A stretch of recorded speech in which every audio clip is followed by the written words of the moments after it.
All right, Shalom with the I.S.U.P.K. Started out at 1 West, 125th Street, Harlem, New York. Under Commanding General YAHANNA. Shalom, TITHES, Shalom, YAHANNA, SHALAM. Shalom, YAHANNA. Look, can you good? Salakia? You hear me too well? Answer. Yes. Okay, I must be probably much better now. You hear me much better now? Can't, sir. All right, Lord and Christ, Shalom, man. So again, with the I.S.U.P.K. started out at 1 West, 125th Street, Harlem, New York, under Command General YAHANNA. And we have classes in the UK at 394 Lodge Road, B18 5PW. That's 394 Lodge Road, B18 5PW. In Winston Green. Classes Monday, Wednesday, Thursday, 7 to 9. Monday being the history class. Wednesday being the law class. Thursday being scripture breakdown class. So anything you've been reading and you don't understand, you'll bring it to this class. I'm covering in for Captain Parasha. Also, we have classes online every Tuesday, 7 to 9, on all I.S.U.P.K. social media. So that's Facebook, Periscope, Instagram, TikTok.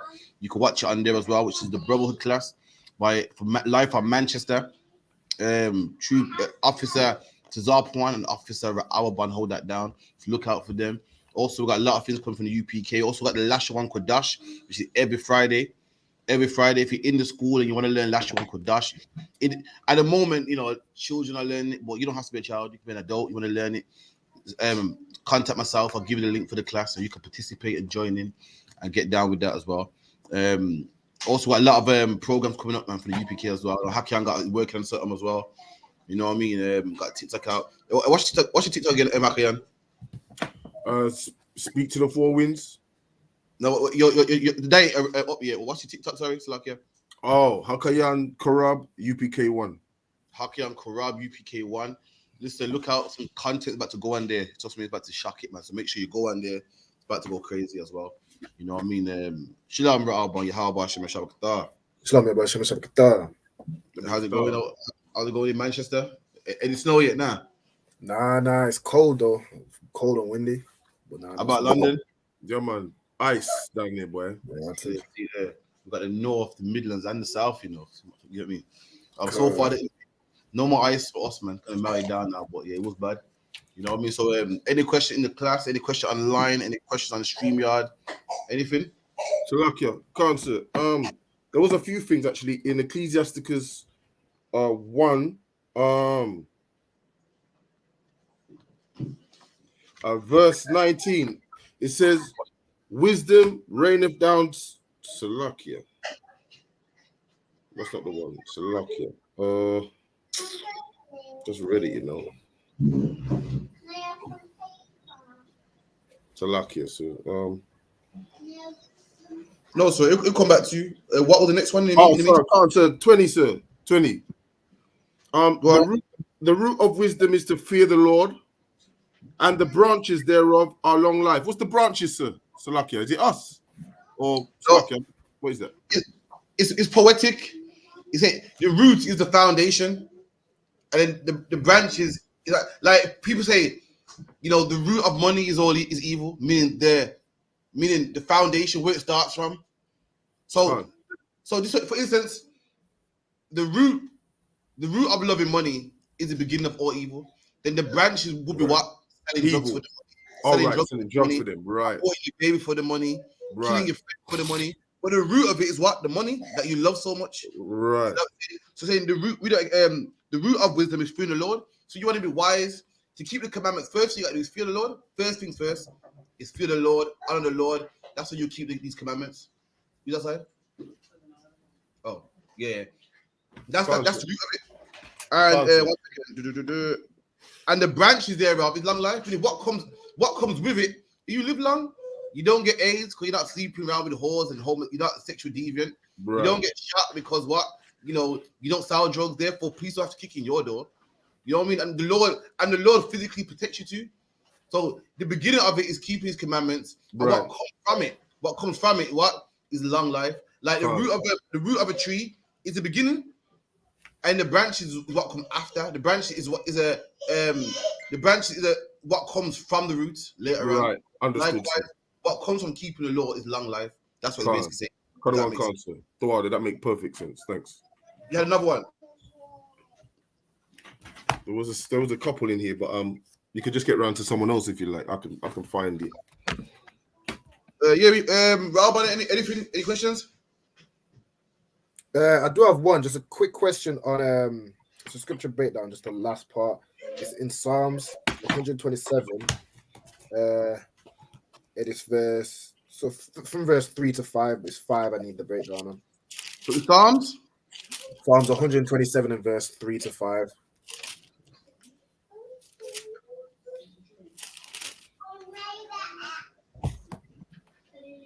You want me to read the other one? I got it. So Psalms 127 verse 3. Lo, children are an heritage of the Lord. So you know what that means, yeah? God. So children are given by God. This is my favorite abortion scripture. You know, when I started off for the young man, I pulled this for abortion. I'm saying, listen, children are a heritage from God. So how can you abort them, man? Heritage is something passed down. Children is something passed down to you from God. Anything that, so you got to. You're frozen, Salakia, sir. You just froze, sir. Can't hear you, sir. You froze up. Can you hear me, Raubam? I can hear you. I can. Yeah. That's their side. Their side. Yeah. Mm-hmm.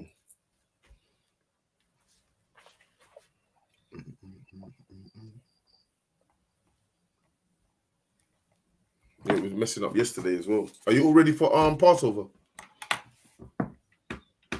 Yeah. I need to get my garment sorted. How about you? Yeah, I'm ready to go, man. Flying out there, ready. Just packing my things and getting everything. Yeah, but I'm definitely going this time. I've got my ticket, everything, hotel, everything. I'm ready. Yeah, I'll be there. I'm there. I'm there this time. I'll be down this year, man. Yeah, Big Judah. Man. Every year I'm gonna be there without fail. To be fair, I'm not really worrying about too much of the garments because I'm trooper, so I'll be wearing I'll just be wearing some black. You know what I mean? Yeah. But yeah, we're gonna have a good time though. We're gonna have a good time. Trust me, we're gonna have a good time. That's gonna be fire. Yeah, man. The full UK force. Yeah, I mean, someone was telling me about the prayers when you got thousands of people praying at one time. It's heavy. Yeah.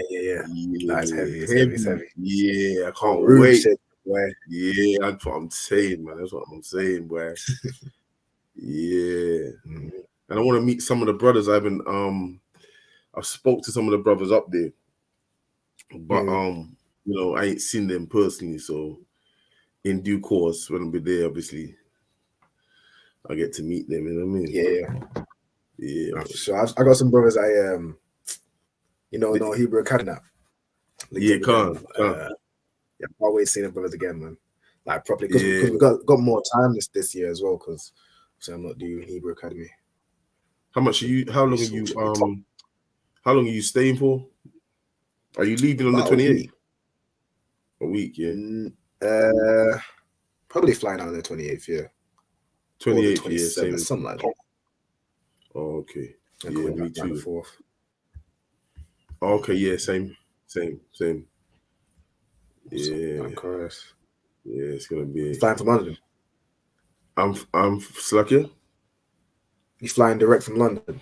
Yeah. Straight there. Straight to Raleigh.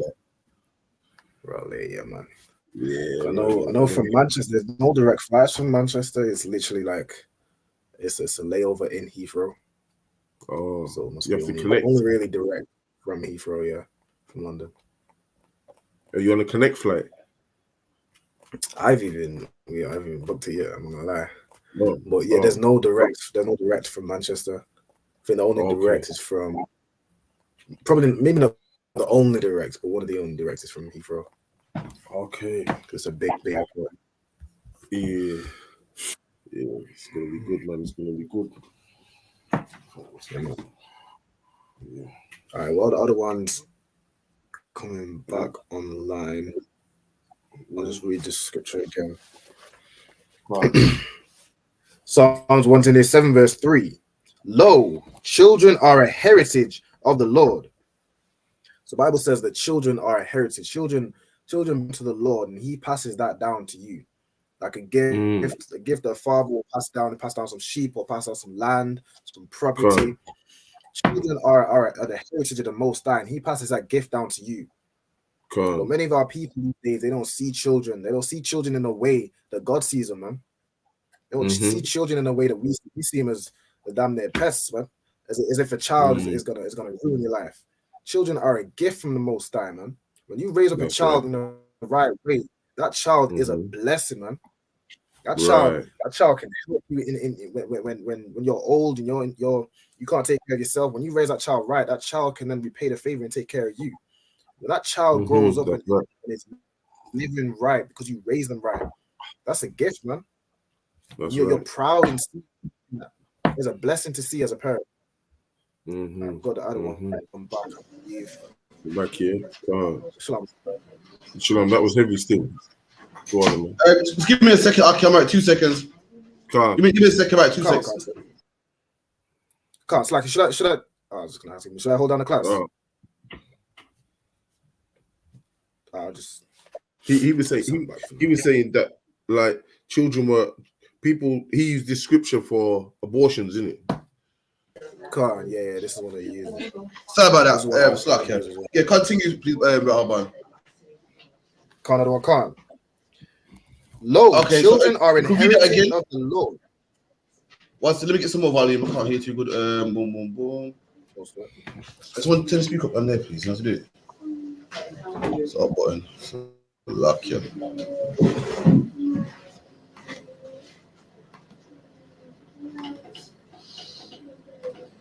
Most time, yes, yeah, go on, read it again. Lo, children are an heritage of the Lord. You go. Children are a heritage from God. Heritage is something passed down. You know what I mean? Like even our culture is our heritage. You know what I mean? Our just code is our heritage. Law, statute, and our heritage. Something the Lord gave to Abraham, Isaac, and Jacob, and now we do it now, from grandparent to grandparent to grandparent to us.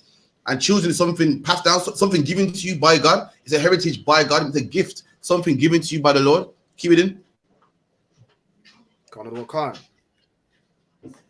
And the fruit of the womb is his reward. And the fruit of the womb is the Lord's reward. It's a gift by the Lord. You know, people have children and abort them. And do you not know that children are a gift from God? Do you not know how much women can't have children? For you to have a child, it's a gift, man. Women are aborting babies like crazy, and there's other women out there that would love to get one, man. There's women out there, that get stillbirths all the time, miscarry all the time, can't get pregnant all the time. And for you to have one, it's a gift, man.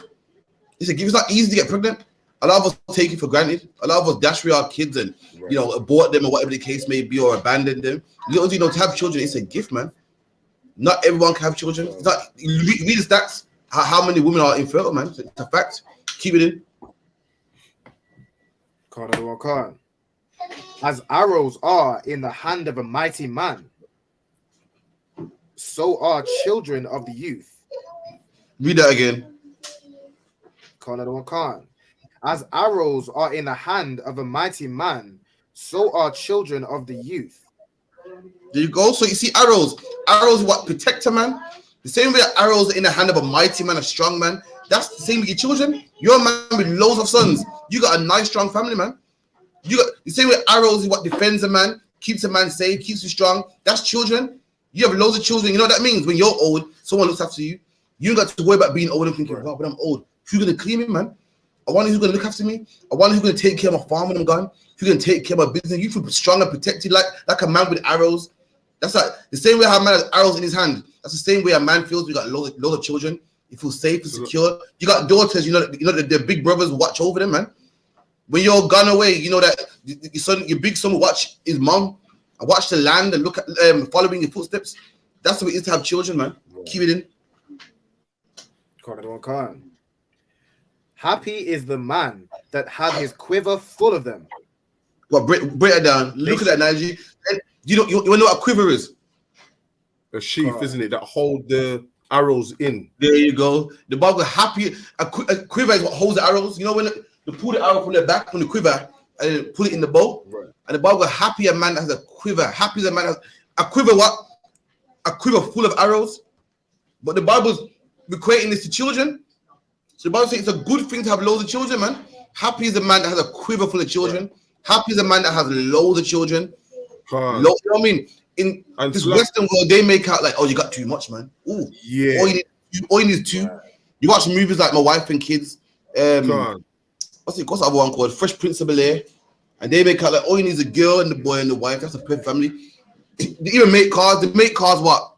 4-seater, 3 in the back, the driver and the woman and the passenger. That's the life they want us to live.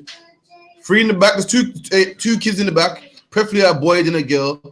You know what I mean? And the baby. Like My Wife and Kids had Ashley, Hillary, and Carlton. And later on, they threw a little Nikki in there. All your favorite sitcoms with 2 children. That's what they portray. But the Bible goes, happy is a man that has loads of children, man. Right. There's nothing wrong with having loads of children. It's a good thing we have loads of children. You got loads of family. That means, you know what I mean? Loads of when the kids grow up, they're gonna have children, and they're gonna be loads of uncles, loads of aunties, and that's what it is, man. If you're for the tribe of Benjamin, the tribe of Benjamin came in place. Why? Because Benjamin had loads of children. So much children that we became a tribe. If you're from Judah, same thing, man. You look at these families like the Washingtons and the Campbells, and these are big families that are known today and famous today. And likewise, the Bible goes, a man with loads of children is happy, man. It's a good thing. Keep it in. They shall not be ashamed, but they shall speak with their enemies in the gate. Read that again. They shall not be ashamed, but they shall speak with the enemies in the gate. Let me get that part there. Speak with the enemy. Wait 2 seconds. So we got preset for it. That's the part you wanted, yeah? Yeah.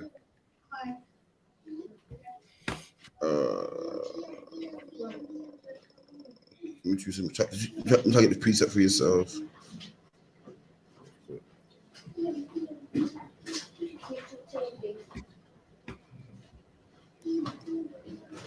Okay. Boom. Get me the let me get the word speak in the Strongs. That word means speak. That word means speak with the enemy. It means to contend with the enemy. They will contend with the enemy, argue with the enemy. That's what that word means, speak with the enemy. Let me get the preset for it.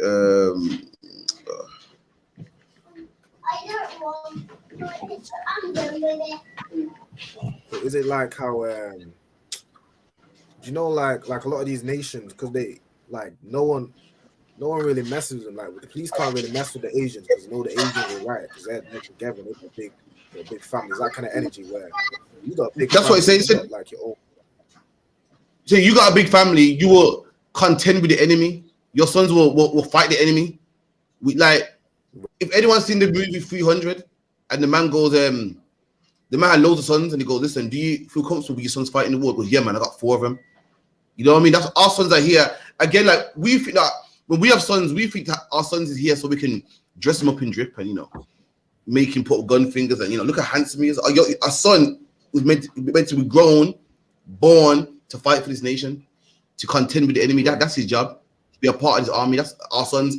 Our sons grow up and everything. Like when you go to Al Qaeda and them places, you see small little children with AK-47s, man. And the white man goes, oh, that's terrible. Look what they're doing to the children. No, that little boy is fighting for his right, man. They try to twist it. Look at that. Right. They're brainwashing the youth to fight. They're brainwashing the youth to kill people. No, that little boy was raised by his father correctly to fight for his nation. And he's going out there to contend with the enemy. You're meant to raise your children up right. So they're meant to see the sexual deviancy and the narcissism. But now we ain't having that. My father told me greater than that, man. When your son goes to school, he meant to contend with the enemy. When the teacher talks about, Christmas, meant to go, nah, it's a pagan holiday, man. It's a pagan holiday about a man called Nimrod and the winter solstice. That's him contending with the enemy if he's raised right. And the principle is in the precept is in Ecclesiasticus, if you could, 30 and 3. You want to get that other one? Please, Baba Kusha. 33 other one, and what's like you? Ecclesiasticus 30 and 3. Okay, I got that. It's like if I could. I was just gonna say, like it's important to have a big family as well, because like say you have like one child And then that child's in this world. They're influenced by, you know, their friends in school and things like that. That, you know, everyone they know is in the world. Whereas you have a big family, you have lots of children. They have brothers, they have sisters that are in the truth as well. It's not like they're on themselves. They have brothers that influence them. And it's like it's more together. It's more powerful, man. Listen, you watch any old film, you watch any film that ain't westernized, any kung fu film, it's always been a great thing to have a big family. You watch Apocalypto, you got a chief and all these wives and all these sons. It's riches. Imagine, like, I'm Karafian. Imagine I got all these Karafian everywhere. That's riches, man. Look at me. I'm fruitful. I got a big family. You know the ones there. Like a man having loads of money, loads of cars. It's good. It's riches have loads of children. But the Western world, because the white man can't breed, is infertile. You know, he can't breed. And the woman can't breed. So and then he sees black people just multiplying. You go, look at them breeding, man. And they put a downplay on breeding. Now, if you're a woman with about 4 or 5 kids, it's frowned upon. Look at you, man. Just on the dole. Just, you know, taking up dole money. Right. With loads of your children. Nah, man, it's a good thing to have a nice big family, man. In the Caribbean, most of our parents come from what, like 1 of 10 kids, man. It was normal back then. Jacob had 12 sons. 12 sons, man. And then 12 sons, 10 to the sheep, 10 to the farm. And that's what it was supposed to be. A man with it. In fact, a man with a small family was kind of frowned upon. It's like, yo, well gone for him, man. He ain't got no big family. And then as you get older, you get more nieces, nephews, and people want to marry into your family because it's that big. It's always been that way, man. But, you know, Hollywood and the Western world have downplayed it and say, oh, look at them, man, breeding like rabbits. I love that one, breeding like rabbits, man. And Right. The Indian man breeds like rabbits, and guess what? He got links, man. He got links. The doctor is his cousin. The man that owns the car shop's his cousin. Everyone's related. Everyone's uncle. Everyone's related, man. And he works for them. He works for them, man. Did they get, you know, handicap spaces on the NHS? Why? Because the doctor, that's their cousin, hooked him up with that, man.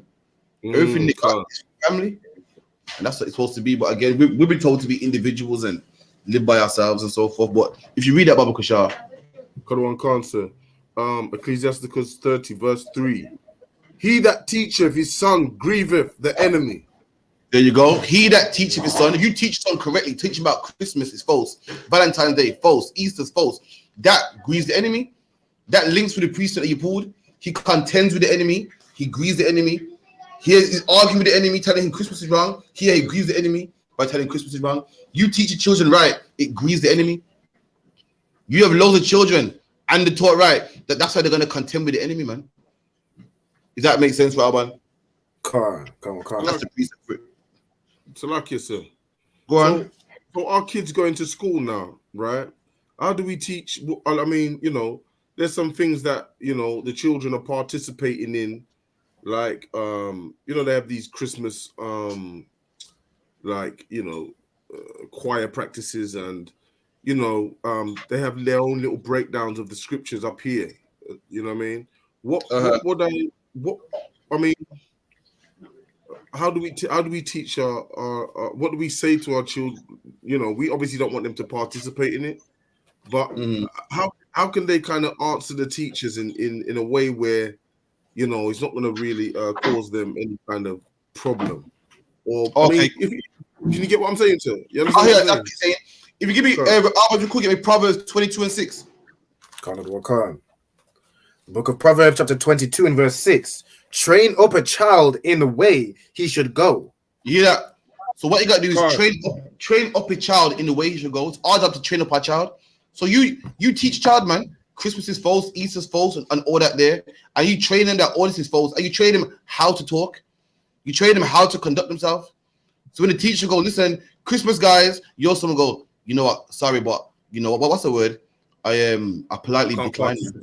Yeah, I politely decline. It goes against my vision. You train them up. That's how your child don't celebrate Christmas without getting booted out of the school, without offending nobody, because it's your job to teach them. Teach them how to conduct themselves, how to, you know, don't say, oh, F this, man, and kick over the chair and so forth. You say, this ain't for me, man. Just like how, like the Muslims do it, we're supposed to do it. You know what I mean? There's, just like how, if you got a child who's a vegan, he goes to school with everybody else, with the meat eaters, man. Well, he don't eat meat, though. Why? Because his parents trained him up properly. They don't go to school, and when the teacher offers them some meat, they go, no, thank you. I won't be doing that. They don't go crazy and everything. Why? Because their parents trained them up. And likewise, we got to train up our children. Tell them what to say. Give them a script. Say when they ask you what do you say no, thank you, no, thank you. When someone says Merry Christmas, time to say okay, let's brush it off. You gotta teach them. You know what I mean? Read that again, Alban. Train up a child in the way he should go. So train up a child in the way he should go. The way he's supposed to go, the path you want him to take. Train him up. That's what you gotta do. Train him up. And it's not crazy. It's not crazy. When you hear about Raheem Sterling, his father always wanted him to be a footballer, man. And what did his father do? Train him up to be a footballer. When you hear about these runners, say, "Oh, my dad always taught." When you hear about these famous cricketers, the fathers always, when they say, why do you love cricket so much? They go, "Oh, my dad told me, my dad always wanted me to be this. My dad always wanted me to be that." And likewise, you want your son to be righteous. You got to teach him to be righteous. That's the way you want him to go. The Indian man, a lot of the Indian men who are doctors, their fathers, their parents, their family wanted them to be doctors, and they trained them up in that direction. Then when they come from school, do your homework. When they come from school, show me what work you got. Okay, right. No games. So you do your homework. They train their child in the way he should go. They want their child to be a lawyer, a doctor, or whatever the case may be. And likewise, we want our sons to be prophets. We got to train them up in the way they should go, man. In the path that we want them to walk, we got to train them that way. Tell them about these false holidays are false. The rainbow got nothing to do with no LGBTQ. If I ever catch you with a man, I'm going crazy. In fact, I don't want to see you, no sleepovers in this house. You don't sleep. You're not sleeping in James's yard. It ain't gonna happen. We don't do that, man. Train them up in the way you want them to go. We done. Right. And when he is old, he will not depart from it. And when he's old, he won't depart from it. Just like how Raheem Sterling became a footballer. Why? Because his dad told him to. Just like how all the doctors that we know growing up in England, they're Indian doctors. Why? Because their fathers told them to. You raise them up in that way, and they won't depart from it, man. You raise them up in the truth. You know what I mean? They will stay in the truth. They will know about the truth. They'll eat right. You know what I mean? Conduct themselves right. You know what I mean? Marry the right woman. Don't just say white woman. Salakia. Marry the right woman. Salakia. And do the right thing. Because why? They've been raised up a certain way. They've been raised to walk in the right way. Time. Any more on that? Yeah. Salakia. No, that's it. Was that it? Can't. I mean, so did I answer your question right? So your question was, how do you raise me the truth without, just like that. Can't. There's a next bit. There's just one other bit. So what if you get resistance from, obviously, I mean, I know you've probably said this to me before about the other parent. So if the other parent is like, some time-ish with it, yeah. How do I can't force nothing on nobody. So what do we do? Do we just do I kind of withdraw myself, or am I going to get, because I'm responsible for the family, right? Mm-hmm. It's my responsibility, and I can't make them do anything like they don't want to do. Like, I'm not trying to be, Well, there's nothing you can do. If you got a woman out there, as Jim Muhammad says, a bitch like here, you know what I mean? There's nothing you can do.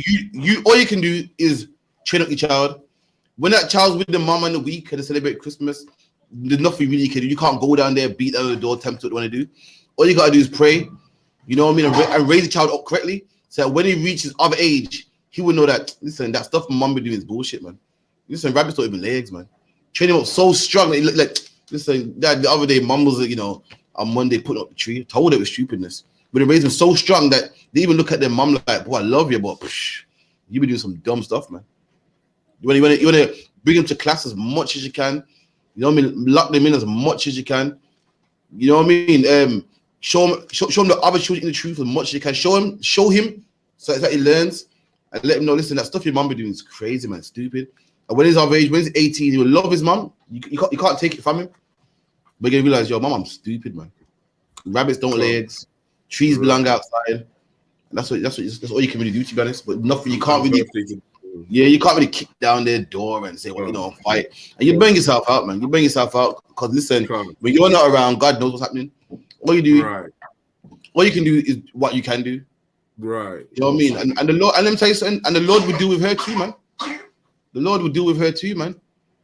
If that's a woman that knows better, and she knows that it pisses you off every time you see a kid with the birthday hat on with the cone, she will get hers, man.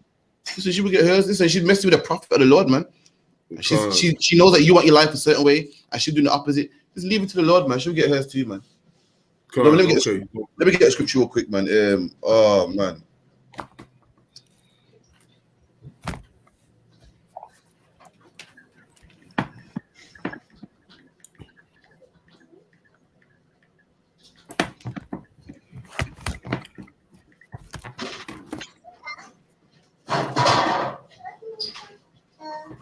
Give me, oh man, I can't find the scripture anyway with Christ. Oh man, one of my favorite scriptures where Christ basically said, "Listen, don't seek vengeance, man."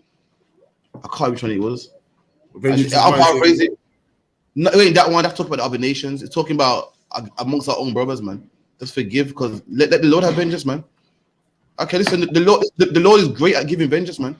So women don't want to listen to you. The Lord can get, listen, the Lord can do things that you can't do, man. You're gonna go out there and drag up a woman and box her up, man. You know what I mean? Get carnal and box her up. That's nothing what the Lord can do, man. The Lord can make this, the same woman that won't listen can make her lose her hair, man. That's more than any kick and box can do, man. Oh, the Lord can make child services come tomorrow and take away all them children, man. Lose their house. That can do more than any Dre Pop can do, man. Any raised voice. You just, if you don't listen, leave it to the Lord, man. And the Lord is great at punishing. Wonderful at punishing, man. Wonderful. You're talking about Christmas. The Lord will make sure that Christmas tree catches on fire, man. And she's sleeping outside. And she calls and goes, listen, can you have him? Because I got nowhere to live. And you take them. Oh, yeah, cool. All right, so yeah. So you take them and you rub it in their face, man. All right, yeah. So what? You're also shouting out, yeah? All right, look, more. I'll see you later, man. The Lord could do that, man. Don't you worry about it. The Lord goes, I can't remember the scripture, man. Oh, the Lord basically said, don't worry.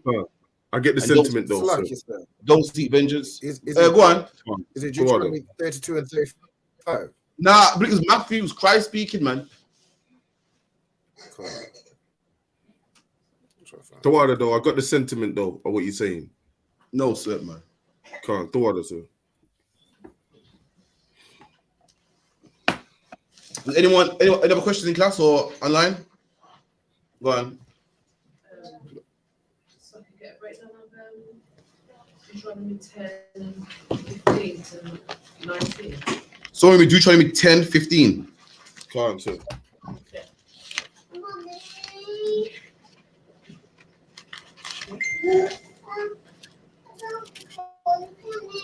Deuteronomy 10, verse 15. Only the Lord had a delight in thy fathers to love them, and he chose their seed after them, even you above all people, as it is this day. So again, the Lord speaking to Israel, and he said how the Lord, imagine this, we're chosen not because of something we did, it's something our grandfather did. The Lord loves our grandparents so much, our great-great-grandparents, Abraham, Isaac, Jacob, so much. He goes, you know what? The children that come from you, I'm going to make them chosen. That's why we're chosen. Because the Lord delights in our father. There's nothing we did. We ain't so great. In fact, we brought the Lord's laws over and over again, man. But the Lord loves us. Why? Because the man that we come from. Imagine how you got a brethren, man, a ride or die brethren, and he went in jail for you, man. Took the rap for you. You love him, man. And what do people, when a man takes a rap for the next man, what is it? If a man takes a rap for another man, what does that man always do? He makes sure his kids are looked after. I lie. He makes sure his wife is good. That the Lord did. The Lord said, Abraham, you're such an honorable man. I'm gonna look after your children. In fact, I'm gonna choose your children. They're gonna be my chosen. That, you know what I mean? That's what the Lord said here in verse 15. And the Lord put us above all people, which is a lie in the Christian church, how everyone's equal. The Lord said he chose a seed after them. Even you, indeed you, as a people, but above all people, as it is this day. The Lord said, I've chosen you above all people, as it is this day, man. So when he was talking, he goes, even today, what I'm talking about right now, we are above all people. Ain't no such thing as equality. There ain't no such thing as we all bleed red. You know, anyone ever heard that before? We all bleed red, you know? We do all bleed red. But even though we all bleed red, black people are above everybody else, man. That's the word of God. Keep it in. Salaki, sir. Go on. If I may, cows bleed red too. There you go. Right. Cows bleed red. Listen, the zebra and the lion both bleed red, man. But the lion kills the zebra, man. The zebra don't say, yo, I'm equal, man. Why are you killing me for, man? The Lord made what? The lion greater than the zebra. The Lord made the lion, so like I'm good. The Lord made a lion to eat the zebra, man. Nothing in life is equal. Keep it in. Verse 16. Circumcise therefore the foreskin of your heart, and be no more stiff-necked. And this is real circumcision here, man. If you know anything about the Bible, we have a covenant where we get circumcised. It's a covenant which every man should keep. But what the Lord really wants is to circumcise your heart, man. Circumcise your mind. You know how you snip off your foreskin and throw it away? The Lord wants us to snip off all the sin, all the badness in our mind and throw that away, man. Depart from that. All the wickedness and lust and sins that we do. The Lord said, circumcise your heart, man. Circumcise the foreskin of your mind. You stiff-necked people. Does anyone know what it means to be stiff-necked? Rebellious to the scriptures. That's correct. The term stiff-neck comes from a horse. When you got a horse, when you jump off a horse, you put a muzzle around his mouth and you walk the horse. You walk it and put it in the barn. Now, if you got a stiff-neck horse, the horse will stiff his neck on you. You're just gonna pull it and it's sticking his neck and not allowing you to put him in the barn, man. That's us. The Lord's trying to lead us, and we don't want to listen. The Lord wants us to keep Passover. We want to keep Christmas. The Lord says don't take drugs. We want to take drugs. The Lord said the woman should be holy. We want to be whores and sluts and swing on a pole, man. We are the stiff-necked people that's pulling back when the Lord's trying to guide us, man. Keep it in. Verse 17. For the Lord your God is God of gods. Here you go. Saying the Lord your God, the Lord your God, and you read it, it has a capital G, man. That G, if you read it in Hebrew, it said the Lord Yahweh is the God of all powers, man. The Lord your God is the God of all gods. Then it says a lowercase g. So our God is above all these fake gods, man, like Allah, Buddha, Vishnu. You know what I mean? Or even rulers, man, even governors. Is a God above Pharaoh and Boris Johnson and all these politicians. Our God is a real God, man. Keep it in. Khan. And Lord of Lords, a great God, a mighty and terrible. Ooh, mighty and terrible, man. Look at that. Mighty and terrible, man. He didn't say mighty and all loving. Want to kiss people. Right. Most of that God is terrible, man.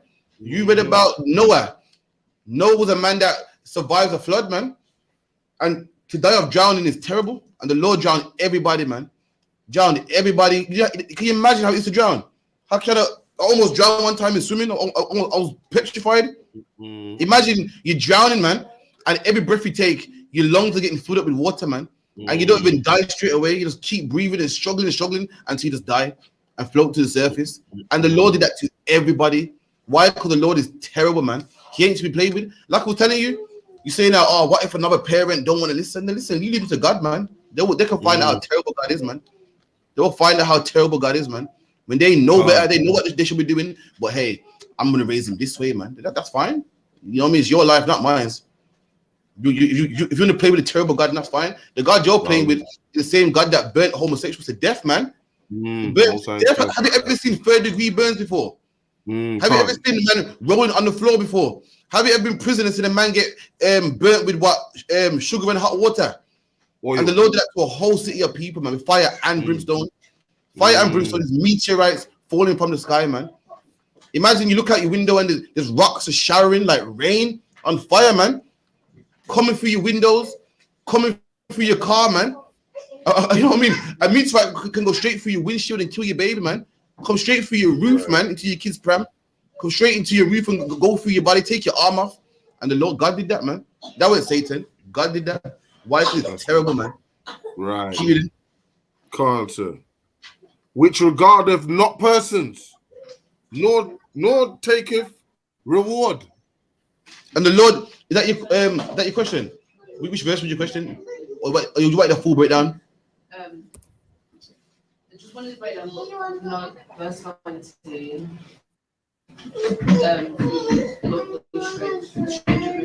Okay, no problem. So read that again. Just read part again. 15, sir.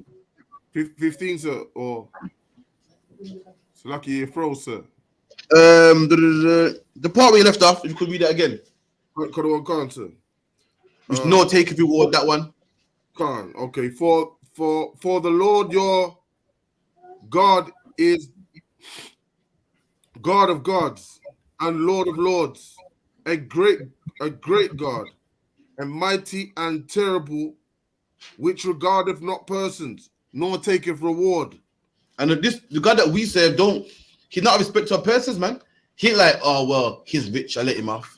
Oh, I like him, I let him off. If you're wicked, man. You gotta be punished. And he don't take rewards, man. Take a reward means take a bribe. Like the crooked police force, man. You hear about the police force every day, raping women and stuff. Raping women, man. Imagine this, regular rapists get locked up by the police quick. But when you're a policeman, they take reward, man. They turn a blind eye, man. You know what I mean? He's been an officer in the force for years. We let him go, man. God ain't like that, man. The Lord don't take reward. The Lord ain't like Boris Johnson. Boris Johnson will give you a fine for having a party. Meanwhile, have a cheese and wine party in his own yard, man. He ain't like Matt Hancock. Matt Hancock will, tell you can't go and link your wife. Meanwhile, he's linking other people's wives, man. Anyone seen the video with Matt Hancock getting harassed? Anyone seen that? Oh, that was sad, man. That was so mean. The poor man just wanted to train. That was so. I felt bad for him, And Matt Hancock's such a sissy as well. It's so soft.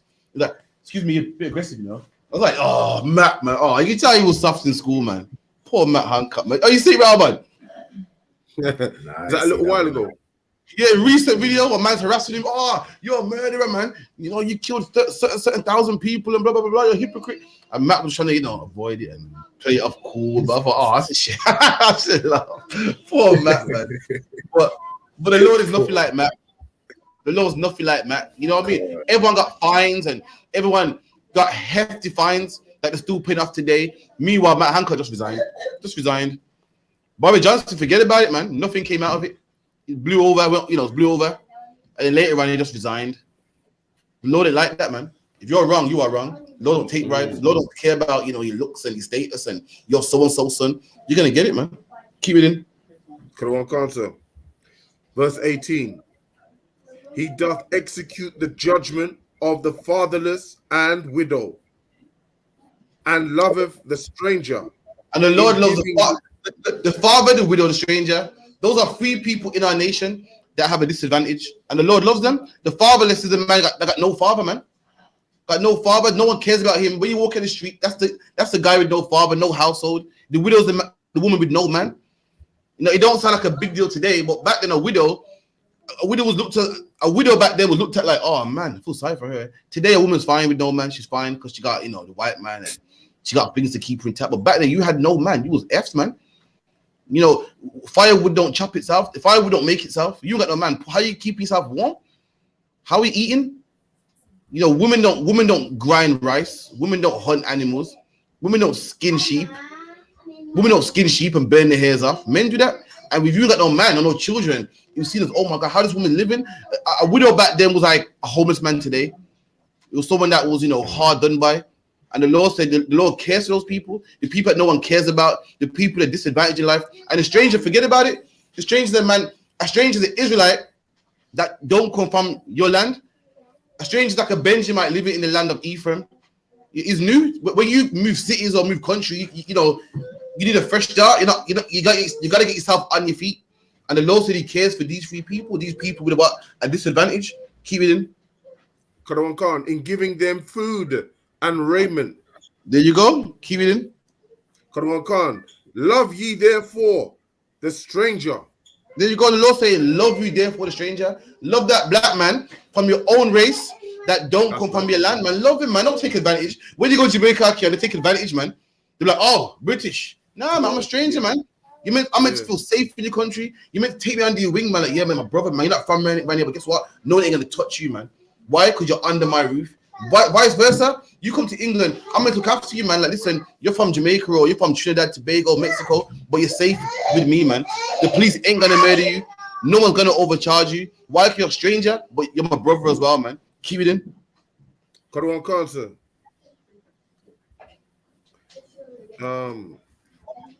Love therefore the stranger, for ye were strangers in the land of Egypt. Oh, I'll break that down now. So the Lord saying, people say UPK is wrong. The Lord said, love the stranger because you were strangers in Egypt. So does this mean that we should love the Egyptians? That's what it looked like in there, but I know that would be a contradiction from the last. All right. So what's the context? The context is love the black man. That's a stranger. Right. A lie. God. So when were black people strangers in Egypt, and another black man looked after us, even though we're strangers? It's like Go on. could. Go on. That was when Joseph was in that high position. He helped Oh, his give brothers, that man. a high five. Listen, I learned that breakdown in 2016, man. Captain Mashak told me, he came to England for the first time and told me, I go, sir, how come we go love the strangers? Because we were strangers in Egypt. I go, that means we must love the Egyptians that whipped us. He goes, nah. He goes, we were strangers in Egypt. We were strangers. And we went to our brother who was already in Egypt called Joseph, and he looked after us. So the Lord saying, remember your brother looked after you, even though you were from Egypt. You're meant to look after your brother that ain't from your land, just like how Joseph looked after his brothers in Egypt. That makes sense. Fully. Because the Egyptians didn't look after us. Why would the Lord say, look after your brothers because you were strangers in Egypt? The Egyptians didn't treat us good. They made us build their pyramids, man. They whipped our back. They treat us with rigor, as the Bible says. There was one time in Egypt when a brother looked after us, even though we weren't from Egypt, and that was Joseph, man. Joseph gave us the land of Goshen, gave us the best camel, the best land. In fact, someone read me about Joseph. Give me Exodus 1. Give me Exodus 1 or Exodus 2. Oh no, one card. Let's see. Book of Exodus, chapter 1 and verse 2. No, give about 3. Exodus 3 once again. No. Exodus 1 and about 1 and 13. Oh, come on. Book of Exodus 1 and verse 13. And the Egyptians made the children of Israel to serve with rigor. So why would the Lord say, well, love the Egyptians the same way they treated you? They didn't treat us good. They treated us hard. They made us work with rigor. Rigor means to work hard and labor and busting sweats and not getting paid and whipped to your back. They made us work like that. So why would the Lord say, love your brother, love the strangers, because you were stranger in Egypt? You damn right we was, man. We was treated horribly. What the Lord's talking about was when a black man, she was our brother, treated us good in Egypt, man, and brought us in and put us in the best rooms and the best houses, man. That's what he's talking about, not the Egyptians. Keep it in. And they made their lives bitter with hard bondage.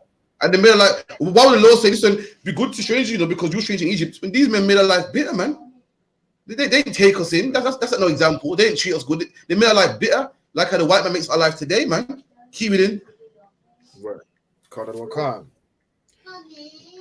In mortar and in brick and in all manner of service in the field. All manner of service, man. They made our life hard in mortar and in brick, which means what? Building, breaking bricks, chopping down bricks.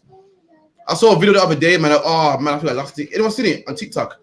A black woman in Jamaica in slavery times, sitting on a big pile of stones with a baby in her hand. She got a hammer and she's breaking bricks. You see, breaking. That was her job with the baby in her hand. It was awful, man. And that's how the Egyptians treated us. So the Lord ain't talking about that, man. The Lord give me Genesis 32. No, not 32. 1 second. Not 32.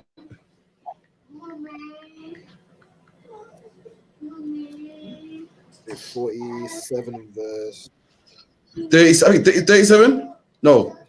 45. I think it's Genesis 45.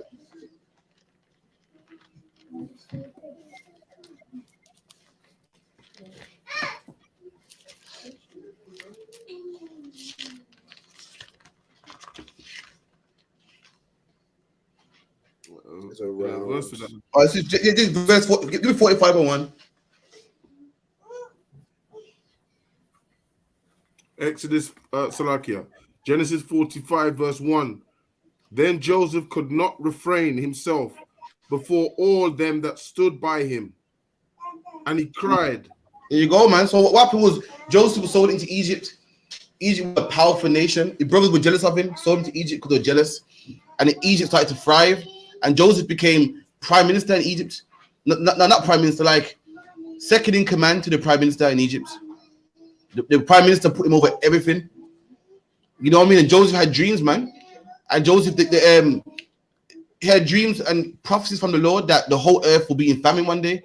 And Joseph decided to put back food. The Pharaoh made Joseph over the whole operation.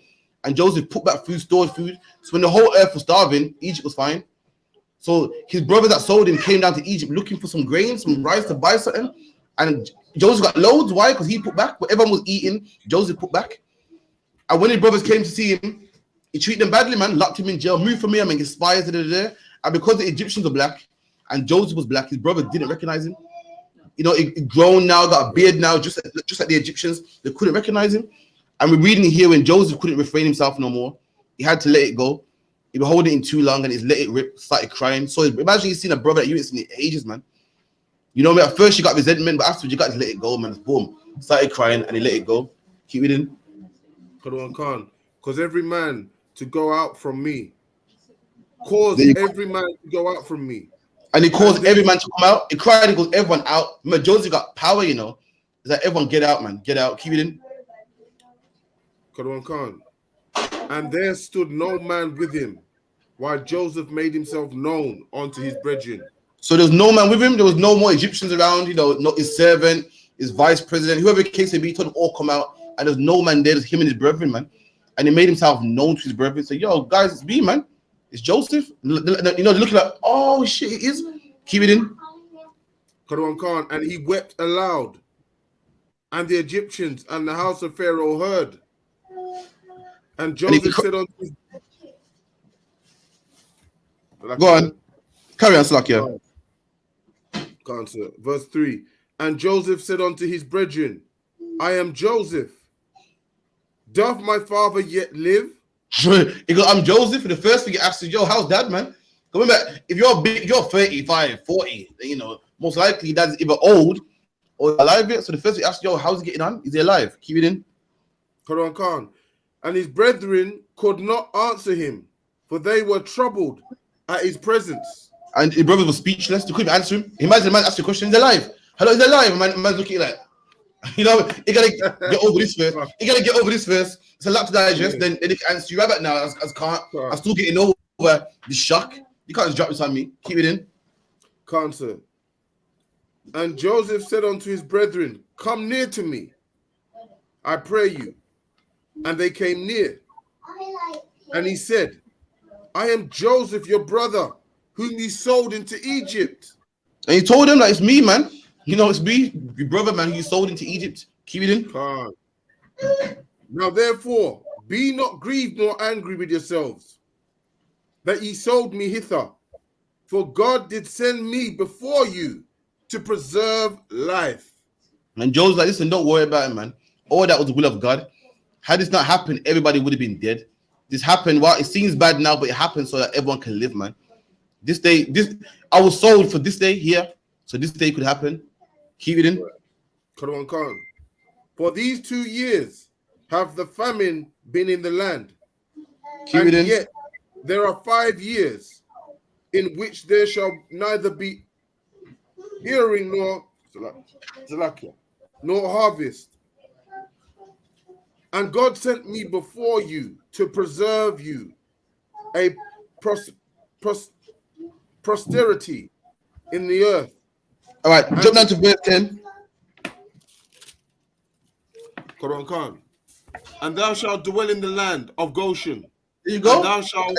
Joseph gave his own brothers a certain part of Egypt, a certain part of Egypt called Goshen. Again, so it shows that we never mix with all nations. Even when we're in Egypt, we had our own part of Egypt, man. He told his brothers, come, bring all your family down. And guess what? He gave him a land. He goes, I'll make you dwell in Goshen. Goshen is the outskirts of Egypt. Keep it in. And thou shalt be near unto me, thou and thy children and thy children's children. There you go. And that's that big family we're talking about, man. So I want you like close to home, man. So you can be close to me. You and your children, the grandchildren, you're gonna be one big family, man. Keep it in. And thy flocks and thy herds, and all that thou hast. Keep it in. And there will I nourish thee. There you go, man. Saying there I will nourish you. There I'm gonna feed you, man. This is how we came into Egypt. This is why we shouldn't hate a stranger. This is why we shouldn't hate a brother that's not from our land, because we wasn't from Egypt and Joseph took us in, man.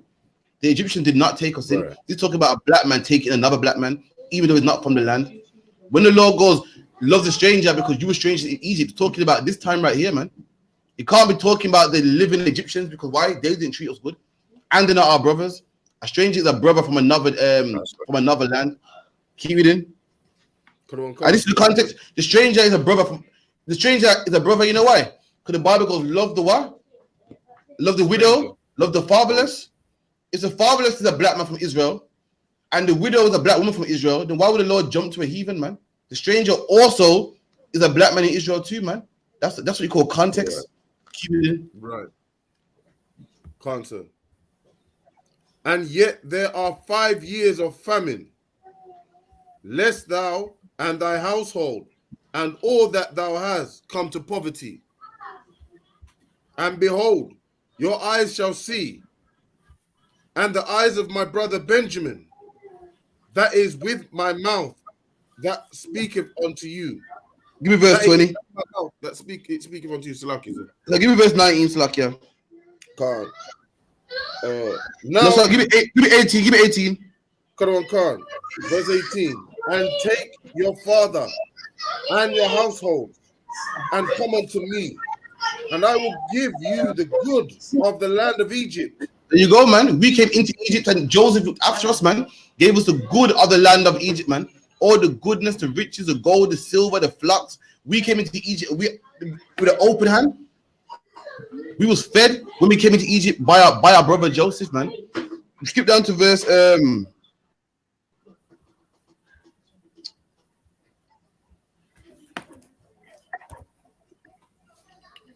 give me verse 22. Khan. To all of them he gave each man changes of raiment. Ooh, but to Benjamin, treat them good. The Bible goes, what? The Lord loves the stranger by feeding him and clothing him. So that's why we should love the stranger by feeding him and clothing him. This is what Joseph did right here. He's feeding his brothers who are strangers, man. Gave him changes of clothes. Today now, it don't seem big now because today you got clothes you got machines that can make loads of clothes by a push of a button. They can make them medium, large, slim fit, load. You go to a shop, the racks is full of jeans. But back then, one man had to make one garment for you.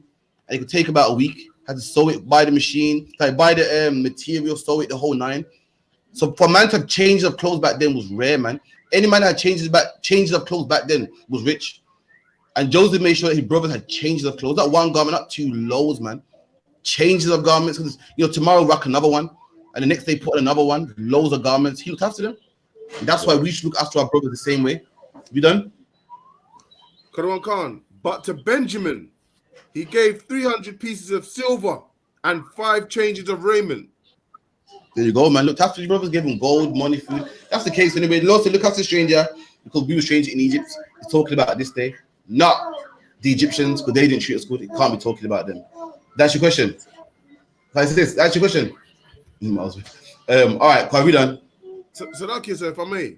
Go on. When it says but to Benjamin, is that like, did he favor Benjamin? Did he like Benjamin more or something? No, him and Benjamin share the same mum, you see. So I'm not sure if that's the question, yeah. So I'm not sure if he don't say, but him and Benjamin share the same mum. So I think he's thinking like, yo, I'm more close to Benjamin. I don't know, but he gave Benjamin some money. He gave some clothes. What about man? Still like you said, yeah, I believe it, yeah, because he shared the same mother with Benjamin, and as well, Benjamin would have been young, and it was his older brothers that would have, sold him. Yeah, that's correct. And Benjamin's the baby too, so it's probably a thing like, everyone loves the baby, everyone looks after the baby. You know what I mean? Everyone. It could be that. I'm not really sure. I'm just guessing, to be honest. It's like it is. No, what? Sorry. Who? No, Joseph at the time the Egyptians were ruling, so he didn't rule over heathens. Just were ruling. So imagine imagine you got in England, and you got the prime minister who's prime minister, Rishi Sunak, yeah, and you got a black man just under Rishi Sunak. Rishi Sunak will be king, and Rishi Sunak got a black man under him that takes care of all the business. That was Joseph, the man just directly under Pharaoh, famous. Everyone knew him. You know what I mean? Was in charge of everything, loved him, respected him. That was Joseph, to the point that Joseph told his whole family to come, and there was no arguments. The king goes, they're your family, and they're my family. Could give him gold, anything they want. That was Joseph, a man big in the government, you got black people that like that today, like David Lammy. He's not so famous, but Joseph was right underneath Pharaoh, right underneath the king. Probably like Joseph will be your Matt Hancock, basically, right under Boris. Slucky, what are you saying? Can't say what I mean.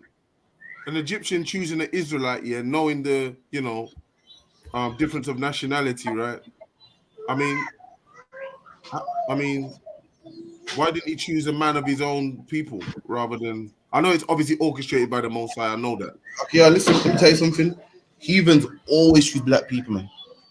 Always, man. Right. When the president, like when Barack Obama got inaugurated, they asked for Beyonce to sing the national anthem, man. Why? Because black people do everything better. It's always been that way. But who fights in their armies? Who wins the gold medals in the Olympics? Who's doing all the running and track and field and swimming? The javelin throw? Who's getting into the finals in the World Cup? Black people do. So it's not strange that they put all the trust in the black man. Black people do everything better. Black man had the skills. Joseph had the skills to, put back food and hold back food. Why? Because the spirit of the Lord's with him, and the spirit of the Lord's with our people. We do everything better, man. Every nation always relies on black people. Always. America, who fought the Vietnam War? Black people did.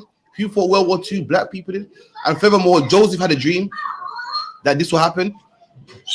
And the king said, you know what? Because you're so wise, I'm going to put you in charge. That's the reason why. But every empire always looks up to black people to sort their business out. Because they know that we do it best.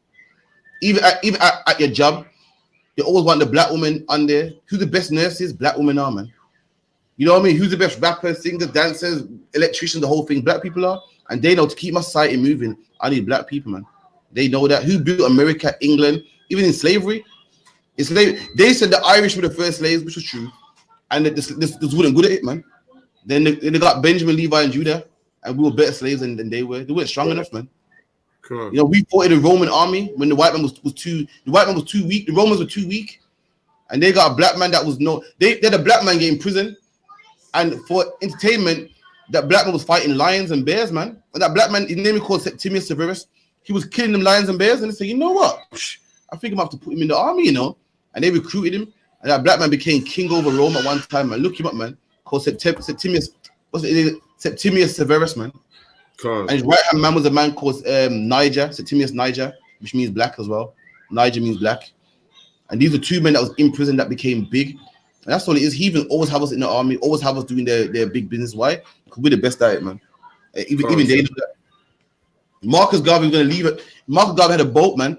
I think he had like 6 fleets to leave America. And these same people that said, get out of our country, you nigger, you gollywog, stopped him like, whoa, listen, I didn't know you were actually going to leave. Because they don't want black people to leave, man. Black people fund this whole economy.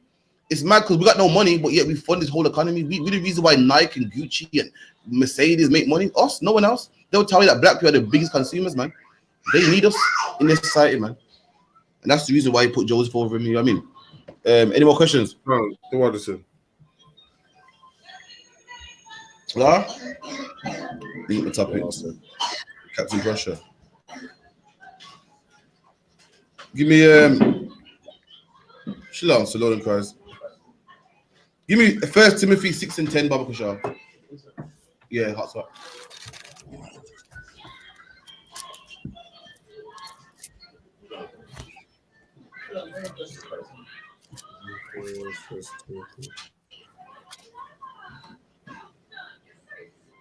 Book of 1 Timothy chapter 6 and verse 10.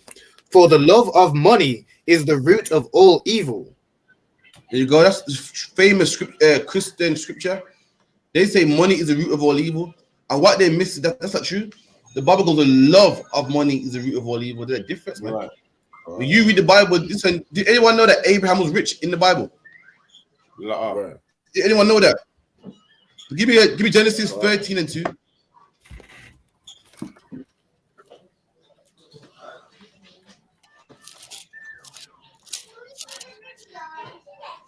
Book of Genesis 13 and 2. How you shut this down?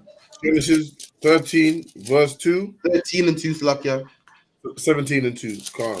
No, 13, Baba Kushar. 1, 3 and 2. God, Genesis 13, verse 13. Yeah. But the men of But the men of Sodom were wicked and sinners before. It's Genesis 13 and verse 2. Calm. Abraham was very rich in cattle, in silver. Abraham was rich. How is being rich wrong? How is having money wrong when the Lord's going to give us the kingdom of heaven, man? Which is all the gold, all the resources, all the power.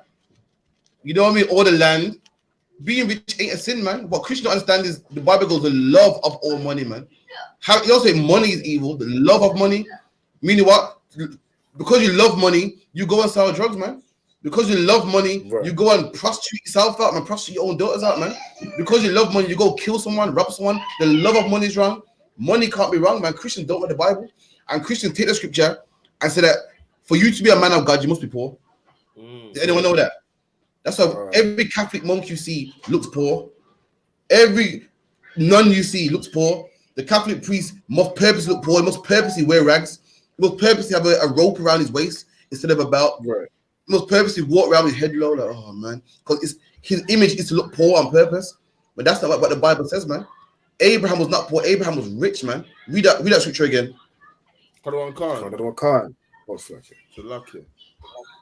That's it, okay. Okay, calm. Genesis 13, verse 2.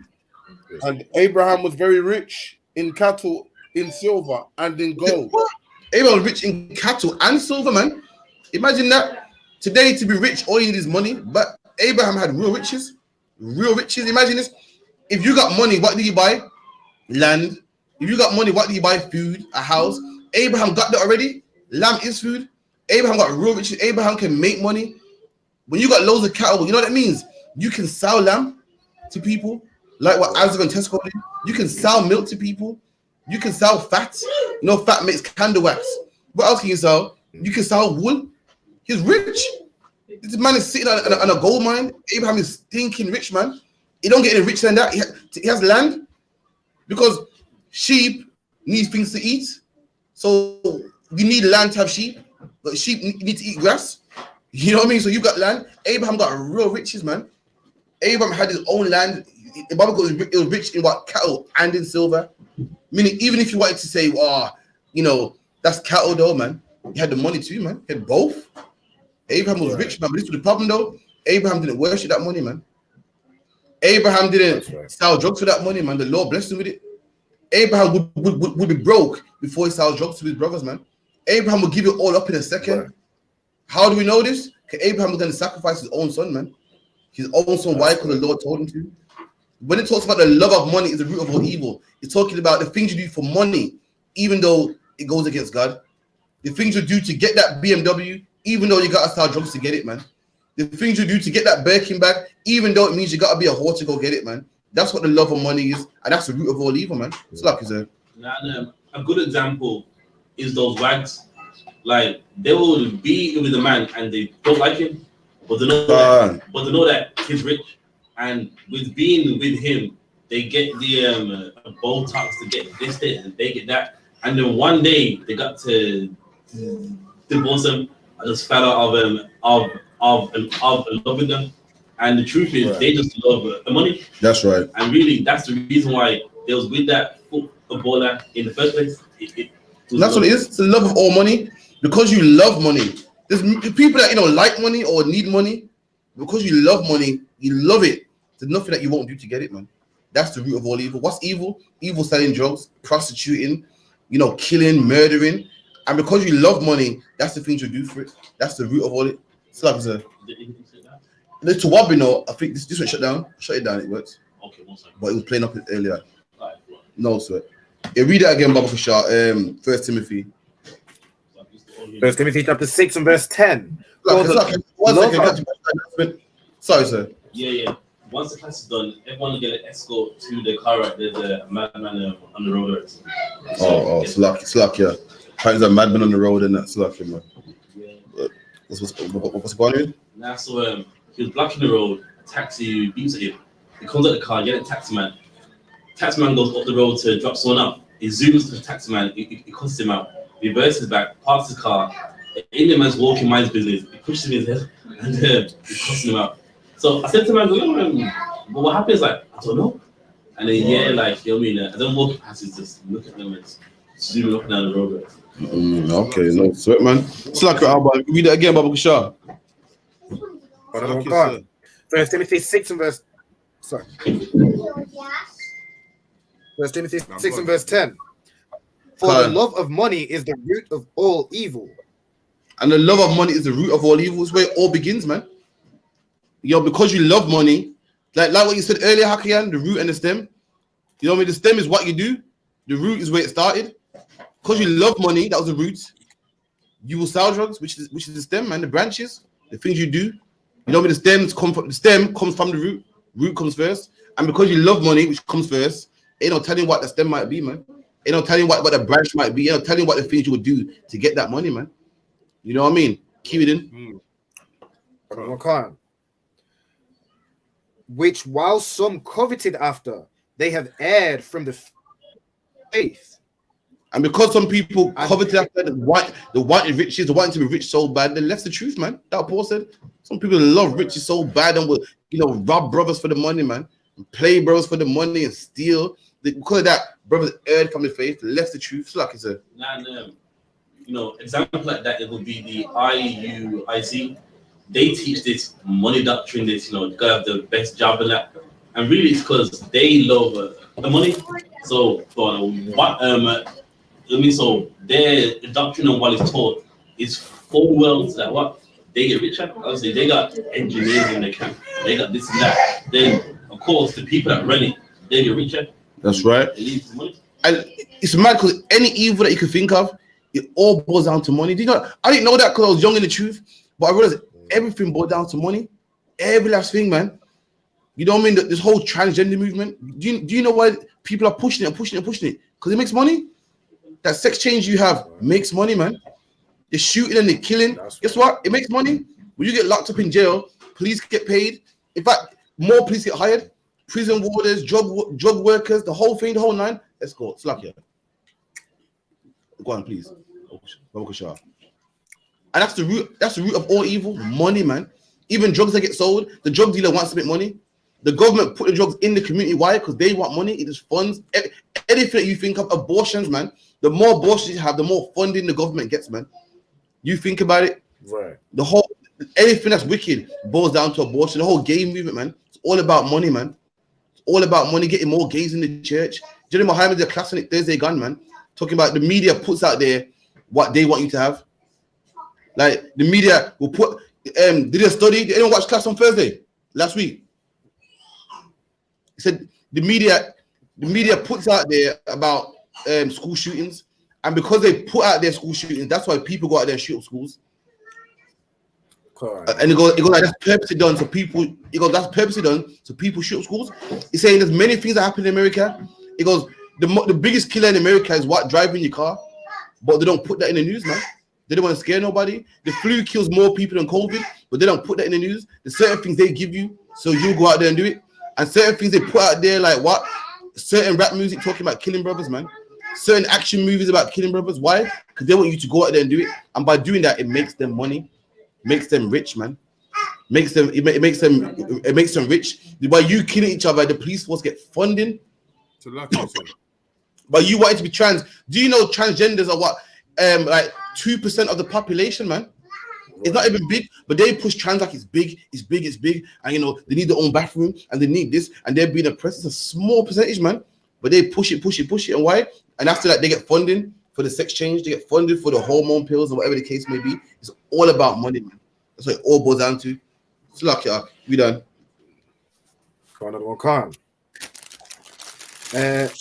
While some coveted after they have erred from the faith and pierced themselves through many sorrows. And they pierce themselves with many sorrows, man. Chasing money, trying to get money, doing what they shouldn't be doing just for the money, man.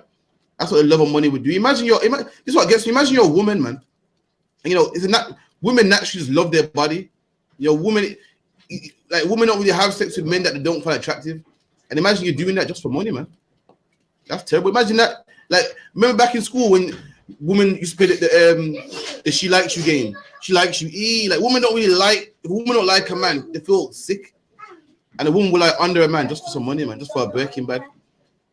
A woman will go against her feelings, go against nature, just for money, so she can live like Princess Diana. That is a love of money right there, man. That's a love of money right there. A man selling drugs to pregnant women, man. Just so I need a Range Rover. That's a man. That's a love of money. Ain't no telling what they do just for that money, man. Give me John. This is what money would do to you. Give me Book of John 12 and about 4. John 12, verse 4. Then saith one of his disciples, Judas Iscariot, Simon's son, which should betray him. There you go. So in this chapter, there's a woman that poured precious ointment over Christ. She knew that Christ was gonna die, and she poured precious ointment over him, man. And so the ointment was so nice, it smelled at the whole house. It was beautiful, man. Probably some of that Tazaya oil. I don't know, man. Who knows? But the Bible goes, the oil was beautiful. And Judas, which is Judah in the Bible, you know what I mean? He saw it and he was pissed off about it. We done? Khan. Why was not this ointment sold for 300 pence and given to the poor? And Simon's like, yo, you just wasted oil, man. This ointment is expensive, and you just wasted it on one man, poured it over one man's head. Nah, man, this could have been given to the poor. And this is why Simon said it. We done? This he said, not that he cared for the poor, but because he was a thief. And this is why he said it, not because he cared about the poor, because he's a thief, man. Right. What the Bible say about loving money? It's the root of all evil, man. And you're gonna read what this man did. That this man murdered Yahushua, man. Why? Just because he loved money, man. Just because he was a thief. That's what it means by loving money is the root of all evil. This is where it starts, but ain't no telling where it's gonna go, man. Ain't no telling where it's gonna end. Everyone knows that movie Paid in Full, man. How Rico killed his brethren over money, man. Good brethren, over money. Everyone's shocked, like, whoa, how can you do such a thing? And it should be. But when you love money, ain't no telling where you'll go, man. And this is what Judas done. Why? Because he loved money. Keep it in.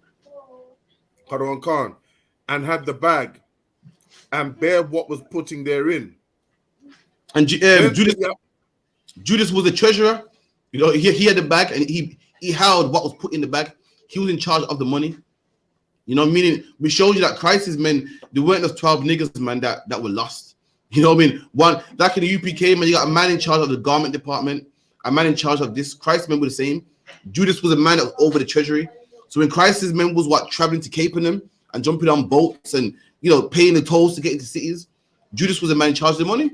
Like I said, so when they're like, right, so we do camp in London, you know what I mean? Boom. How much money we got for gas? When we get there, how much we got for congestion charge? That was Judas. Judas was that guy, man. They had a guy over everything. I mean, these were military strict guys that had things in order. They weren't 12 lost brothers, man. Keep it in. Then said Yahushua, let her alone. Against the day of my burying have she kept this. And Christ said, leave this woman alone, man. She kept this for the day of my burial. Keep it in. For the poor always ye have with you.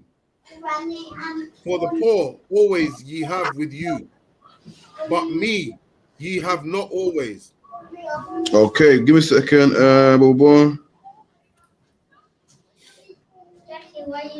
Let me get to the part where it set Jesus up.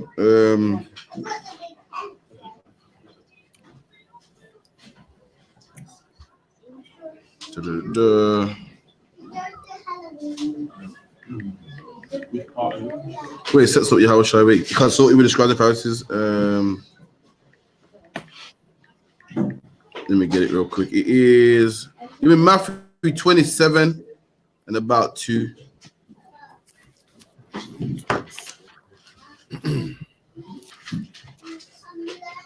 Matthew 27 and verse 2. And when they had bound him, they led him away and delivered him to Pontius Pilate the governor.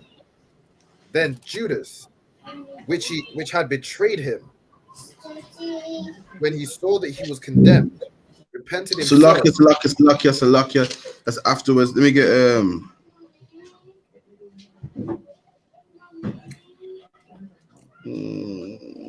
it is it's 26 and 14. Salakia. Book of Matthew 26 and verse 14. Then one of the 12, called Judas Iscariot, went unto the chief priests. So and Judas, said, so Judas saw that, Christ, the oil was given to Christ, and he was vexed, man, because he's a thief, man, and he loves money, and he wanted the money for himself, man. And saw that and got pissed, got angry, and went to the chief priest, man. That's like going to the superintendent. That's like going to the sergeant, man. What's like the head detective? Went to the high priest. Keep it in. And said unto them, what will ye give me? And I will deliver him unto you. And listen, he loved money so much. But he loved money. He couldn't get money for the oil, so he wants money somewhere else. And he goes, listen, what would you give me? Like, I want to know, like, how much is Christ worth, man? What could I have if I set up an innocent brother that ain't harm nobody? This is a man that loved money. This is the difference from having money and being rich or doing the wrong things to get that money, man. This is the difference right here. Keep it in. And they covenanted with him for 30 pieces of silver. And that's what it was worth. Covenant means having an agreement. They agreed that, you know what, 30 pieces of silver will be enough, man. And that's what this brother did because he loved money. You know what I mean? People read the story about Judas and think, oh, that's a wicked guy, man. And he is. When you read it properly, listen, Christ was the man that he rode with for years, man. Almost got stoned together. Imagine they almost got stoned together, man. They got beat together by the Acts got beat in it. They got run out by the synagogues and went city to city with each other, man. Hungry together and, city to city eating with each other. Kept Passover together. And this man set him up, man. And why did he do it? All for money, all for what he can gain. And that's the difference between having money and loving money, man. Keep it in. And from that time, he sought opportunity to betray him. And from that time, he wanted to betray him because he loved money. After that, Satan got into him and he didn't fancy Yahushua no more, man. You know the ones that he just didn't like him no more. From that time, he sought opportunity. He's thinking of ways that he can betray him. He went to scribes and Pharisees. How much would you give me? 30 pieces. All right. Leave it with me. I'll think of ways of how I can set this guy up, man. Just leave it with me, yeah? So from that time, he thought of ways and how we could betray him. So he went, it's 30 pieces. Okay, cool, man, cool. He went home and said, right. How am I going to do this, man? And the man, he did all this for money, man. Right. So that keep it in. Now the first day of the feast of unleavened bread, the disciples came to Jesus, saying unto him, where wilt thou that we prepare for thee to eat the Passover? Oh man, Passover coming up. What is it? April the 1st. April the 1st, man. This is the day we're going to be celebrating, man. 2,000 years ago, right here, what we're reading. 2,000 years later, we're going to be doing it in Raleigh, North Carolina, man. You know what I mean? That's what happened right here. We're gonna be keeping that same feast that Christ was keeping 2,023 years later, man. Keep it in. And he said, go into the city to such a man and say unto him, the master saith, my time is at hand. I will keep the Passover at thy house with my disciples. There you go. And Christ said, listen, go and find a man and rent a room in his house. Go and said my master wants to keep the Passover in one of your rooms, man. Just like today. Today's the best time, for example, man. Nowadays you can't rent a house no more. You have rent rooms. Her landowners are loving it now because they get to rent out every room to a person. Christ said, listen, go to a man and say my master wants a room to rent, man. And that's where we're gonna keep the Passover. Christ kept the Passover. Jesus Christ didn't keep Christmas, man. He didn't keep no Easter, no birthday. He kept the Passover. And in the church, they say the Passover done away with. Yahushua kept it, man, with the disciples. The Last Supper was the Passover. So like this. Christ is actually the Passover, but Christ kept the Passover. And if you want to be Christian and Christ-like, you should keep it too, man. Christ kept the Passover in the upper room, man, which is called the attic today. The Bible calls it upper room. He kept it in the attic, man. Him and his men rented out a room. You know what that would be today?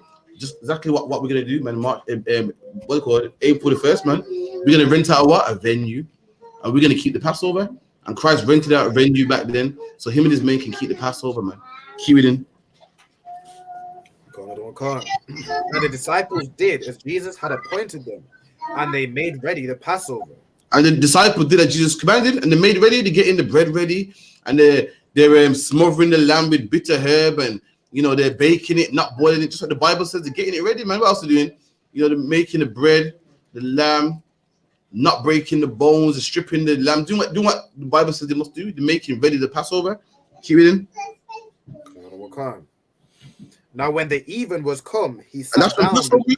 Passover's in even, so they're getting it ready before the Passover. And even hits now, man. Now they're eating, man. Now they're eating that bread. Ever heard the famous scripture about Christ said he broke the bread? I said, this is my body. But guess what? That bread was the unleavened bread that we have in the UPK. You know that wine when Christ said, this is my blood? That wine was a wine for the Passover that was commanded by Moses in the Bible too, man. The same wine that we drink every Sabbath day, man. That was what he was drinking. Keep reading. And he sat down with the 12. And as they did eat, he said, verily I say unto you that one of you shall betray me. And imagine that, man. Imagine you eating, you know, you eating with your house and go, listen, he's like, yo, one of you men are going to betray me, you know. Just calm like that. You're like, yo, where that come from? Keep it in. And they were exceeding sorrowful, and began every one of them to say unto him, Lord, is it I? And it's Christ saying, one of you are going to betray me. So the next thing to say is it me? Like even Peter, remember Peter goes, I will never deny you. It's like, you will. So you're thinking, I don't feel that way now, but I'm going to feel that way. You know what I'm saying? You're thinking, am I going to betray him? Like, am I that wicked? So like, is it me? Am I going to be something so stupid? You know what I mean? They're all asking, like, is it me? Is it me? Keep it in. And he answered and said, he that dippeth his hand with me in the dish, the same shall betray me. He goes, he that dippeth his hand in the dish. I mean, the same man eating me right now is going to betray me, man. So one of you 12 that's with me right now, dipping your hand in the dish, you know, me grabbing some unleavened bread, grabbing some lamb with bitter herb, man. One of you same man are going to betray me, turn your back on me, man, give me to the scribes and Pharisees, all for money. So like this is. Nah, about to be. You know what I mean? Christ was about to be betrayed. You're going to read on that. He eats the Passover, stands up, boom, Judas comes, and, you know what I mean, and gives him a hug. You know what I mean? To let the Pharisees know this is the one. You know, that's you're going to read on in a minute. So like, how did he know that someone was that one of Judas was going to betray him? How would he know? Listen, Yahushua got powers, man. You know what I mean? Since he goes, how do Yahushua know? He'll everything, man. The Bible goes out. Christ died not because he was weak, because he wanted to die, man. He had to die. The Bible goes out when the scribes and Pharisees came for him. You see that scripture there, where he waved his hand and they all got knocked back. All of them moved back, got knocked back on the floor, and he told him straight, he goes, listen, don't think you can kill me because I'm weak. Or listen, I could call for my father right now, man, and get 10 legions from heaven. How much legions, like I said? 10,000, man? Yeah, 10,000. That's some gangster talk right there. You know, bad man there. Like, listen, don't think you didn't get a chill on your spine there. Christ, listen, don't think you're hard. Like, listen, I could finish this night now. You know, I could imagine the scribes like, we got him, you know, pound each other, pound away, man. Talking about something like that, we got him now. They'll slap them cuffs on him, man. And Christ let him man know, you know, a black man can't let it go. You let it go. It could have been silent, like, you know, like, let man, before I go, like, listen, like, I could finish it right now, you know. Just like, you know, I'm going, but before that, you know, I gotta let man know, car. Man might think it's all that, you know, the ones there. Just let man know, man. That was Yahushua. And it's happening. We might read it in a minute, but Christ let man know, listen, I ain't soft, man. I can finish this right now. It's like I said. And also, in verse above, it said that with Judas, he saw how he would do it. So, him being around Christ, it might have been very evident that he's trying to set him up. God. It's like in UPK, you know when a brother's wrong because him himself, how he acts, his demeanor, you know, something ain't quite right with this man. And on Judas, that probably shouldered him when he's around Christ. Like, hang on, this person is not quite right. There you go. So a lot of times in the Bible where it goes, Christ read their mind. It's not talking about your telekinesis. You know, you can read a man's mind. You know, a man comes to class. So what about John 3:16? You can read his mind. Like this is new. I love white people. The ones there. And likewise, Christ knows. You know, Judas probably moving shaky and moving funny. You know, the ones there. Like, what's wrong with this guy, man? You know what I mean? So, sorry, sis. Okay, is it equivalent to when we say like read the spirit behind it? Like, yeah, like we learn it in battling in the UPK. So much your question, we learn to find out why. That's the question. Why we can answer it. It's not a problem. Sometimes when it's crush a man, ask him like some member ask like what's it called? Tricky questions on purpose, try to trap you up. And sometimes you know you go, listen, this guy. He clearly, you know, it's clearly a homosexual. It's clearly trying to, you know, why would God hate homosexuals? You gotta know he's gay. You gotta find out why people ask him. Christ was good at it as well. when the Bible goes, Christ read their minds, when he read their heart, he knew the spirit behind it. It was like, this guy here is trying to think. Read on Bible Kashar.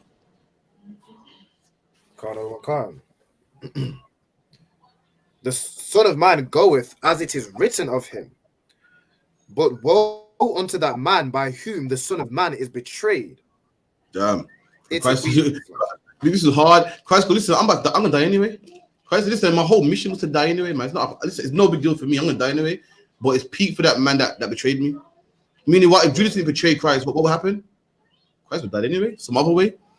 But Judas is the reason why Christ got betrayed. So really, Christ said, I'm about to die anyway. But you're the reason why I'm going. You effed yourself up. You know what I mean? My mission going, my mission regardless. The Lord would have mapped it out some other way. So when people say, remember on the ends, the guy was like, well, if a guy's gonna kill someone anyway, should we leave him to it? Mashat was like, listen, if a guy is wicked, Lord's gonna kill him anyway. If you don't kill him, he'll die some other way.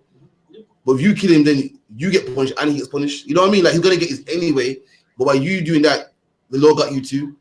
That makes sense. Yeah. So like, carry on. But what's the part I wanted? Give me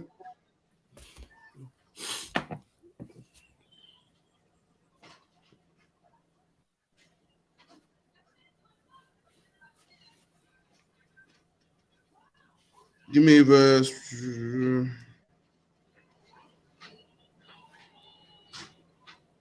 44. No, 40. Yeah, give me verse 47. So they had the Passover, and the disciples wouldn't stay up with him. Imagine you're about to die, your disciples won't stay up with you, man. You know what I mean? You want some comfort, man. You ever been having a hard time, or you want to just talk to somebody? Like, imagine your wife left you to the harder. I'm gonna talk to someone, I'm gonna rant someone. That's what Christ wanted. The disciples came. Now imagine now I've got a hard time, I'm gonna call you, don't see phone. You know what I mean? Christ about to die, he knows about to die, and disciples won't stay awake, keep falling asleep on him. It's like, so this is where we're at right now. Keep it in. Verse 47. And while he yet spake, lo, Judas, one of the 12, came, and with him a great multitude, with swords and staves, from the chief priests and elders of the people. And then here Judas come, man. You know what I mean? All for the money. He came with the chief priest. He came with the SWAT team, the chief constable. Who else? The Scotland Yard, all of them, man, to lock up Yahushua. Keep it in. Now he that betrayed him gave them a sign, saying, whomsoever I shall kiss, that same is he. Hold him fast. And guess what? They didn't know who Yahushua was. They didn't know who he was. And Christ said, listen, the one that I kisses means touch. Like if you kiss the curb, it means touch the curb. So he that I touch, he'll be like, oh, I'm going good. Like, you know, you know what I mean? They look good. That's the one right there. Why? Because back then, you didn't have TV, man. So you heard about this guy called Yahushua doing stuff. You never see. Do you know many people didn't see Moses? Majority of people didn't see Moses. You just heard about this Moses guy taking black people out of Egypt. You didn't see him. Millions of people, no TV, no nothing. You just heard about him. I like to be Christ. You heard about this black man that, you know, leading a military movement, is chosen from God. Many people never saw him, heard of him and hated him, hated this Yahushua. I don't know who he is, but I hated him. So they didn't know who Christ was. So Judas had to give him a sign so they would know who he is. That makes sense. Yeah. Today, anyone famous you know of, why? Because in every newspaper, every magazine, every, you know, TV show. But Christ back then, you never see him. Millions of people from different lands. But how big is Israel? Capernaum, like Jerusalem, Galilee. They never seen him before. Keep it in. And forthwith he came to Jesus and said, "Halt, it's like a hail, master," and kissed him. He said, "Hail, man." You know what hail means? Come on, man. Benjamin might say all the time, man. When the man goes, yeah, hailing him up, man. You go, oh, you see so hail him up for me, man. So Judas saw him and said, "Hail, master." Say, "Oh shit, why go on Christ? You're good." You know what I mean? That was a sign. That's what I mean. Because hail, master. I mean, hello. You know what I mean? Greeting him. Keep it in. And Jesus said unto him, "Friend, wherefore art thou come?" And Christ said, "Yo, where are you coming from?" Right. You done? Friend, wherefore art thou come? Then came they and laid hands on Jesus and took him. There you go, man. He gave the sign just like a snitch, man. You know, snitch. You know the snitch gives a sign. Like, yeah, I'm ready to go outside now. But this was a snitch, what, 2,000 years ago, man, before all the technology, man. Back then, Judas had a wire. If it was Judas was around today, just for money, he have a wire, man. And so that, remember back, ain't nothing. Remember the Black Panthers had snitches in the Black Panther, man, working in the FBI. That was Judas back then, 2,000 years ago, man. The snitching trying to bring black people down. And then guess what? The chief priest came and laid hands on him, held him in custody, man. Keep reading. Another one, Khan. And behold, one of them which were with Jesus stretched out his hand and drew his sword and struck a servant of the high priest and smote off his ear.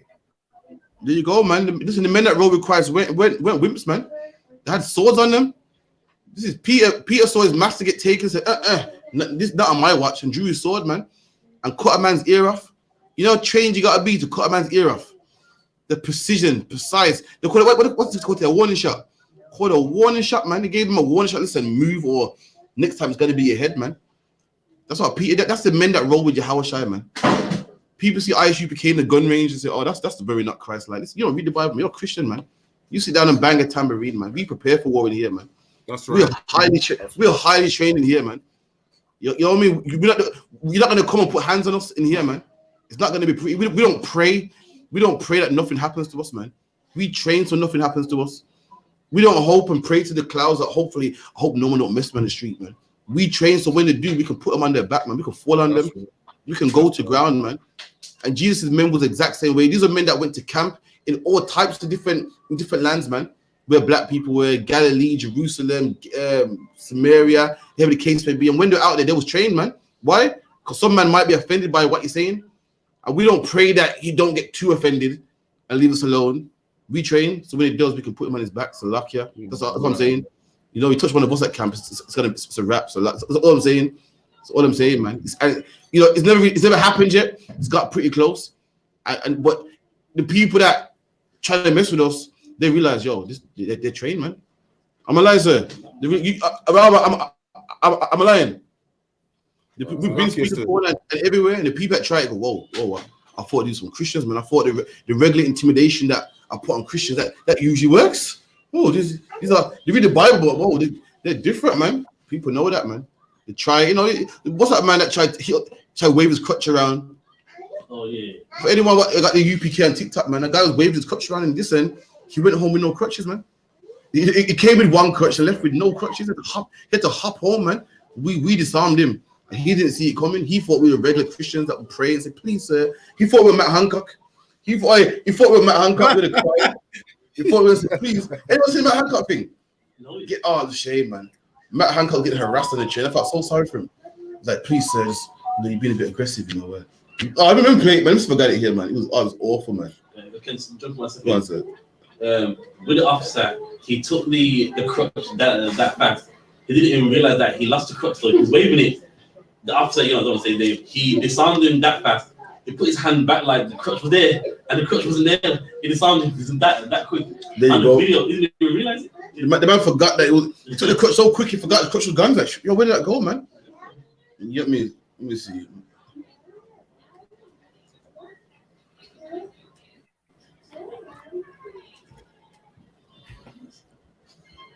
Oh man, you ain't getting the harassment thing now. Oh man, the poor man.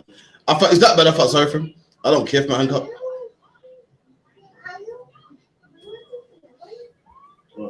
And as well, it better thank the I.S.U.P.K because the same officer is going to hit you with the same crutch as well.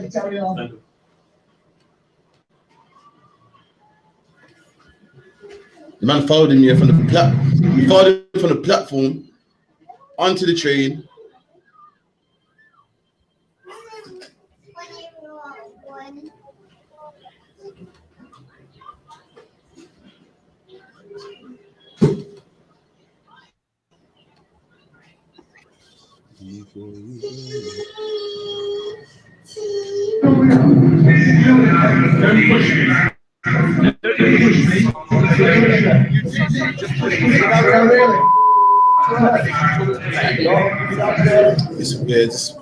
Appreciate what? Appreciate you being defending your murder. This is Matt Hancock, the murderer. Eh? Is it? Is it already? You got it already, yeah? Nah, I never see. Matt Hancock, murderer. Matt Hancock, my dad's land murderer. Matt Hancock, that's happy to go on to celebrity. I'm a celebrity. Get me out of here. Well, you're a celebrity. Get you in prison. You lying son of a. You back off.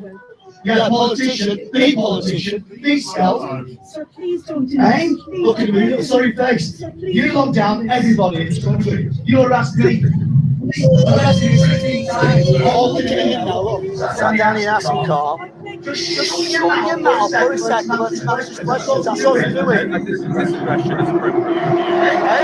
You don't think this aggression is approved? What's aggression, is it? It is. So you'll try everything, won't you? That's a political answer.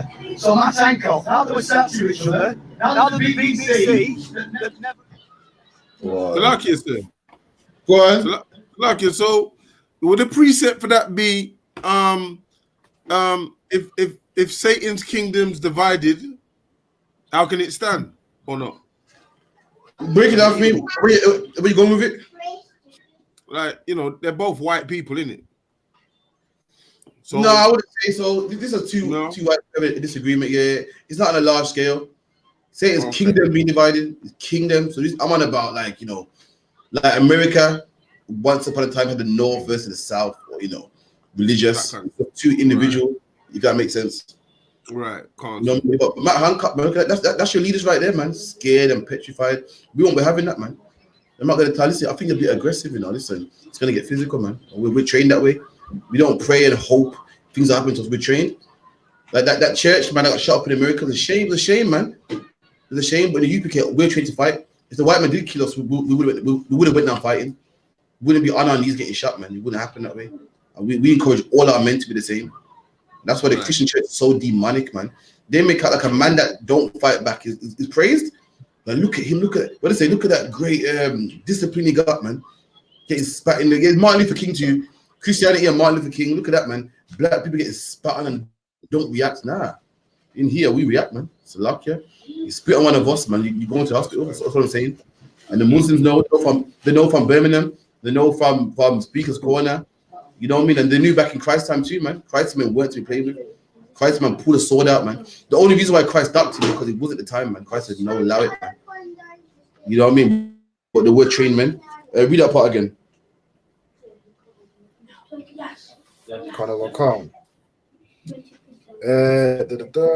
And behold, one of them which were with Jesus stretched out his hand and drew his sword and struck a servant of the high priest and smote off his ear. There you go. And this man, it didn't slice anybody. It's like the servant of the high priest, man. You know what I mean? You get the high priest who be like the superintendent. You got the man below him, the sarge, man. Slice the ear right off. Just let him know, listen, you better move, man.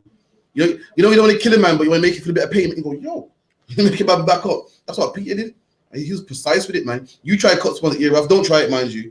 But if you was to try it, yeah, you would kill someone. But this man, he was confident enough to know that he could slice the ear and not kill a man. These were trained men. These have been trained in these were Hebrew Academy graduates, man. Trained in Yad Karab and everything, man. You know what I mean? All right, I got 3 minutes left. Let me get my scripture real quick. Boom. Give me Matthew. Oh, 1 second. This is the one I wanted to pull earlier about Christ.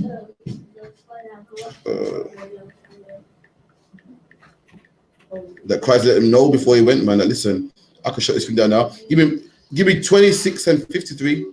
Matthew 26, 53. So Matthew 26, verse 53. Thinkest thou that I cannot enter my Father, and he shall presently give me more than 12 legions of angels? There you go. And before Christ went, but he couldn't go out without letting man know. You gotta let a man know. This man thinks he's sick. I gotta let him know that listen, I'm only doing this because it's prophesied. I could have done this now. And Christ said, don't you know that I can speak to my Father right now? And he sent me 20 legions of angels. I think that word legions is like 10,000.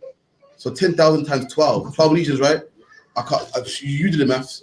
I could fish you. All you man could be dead right now in a second. You don't even know, man. You don't even know like what I got right now, man. I can finish this right now. That's what Yahushua said, man.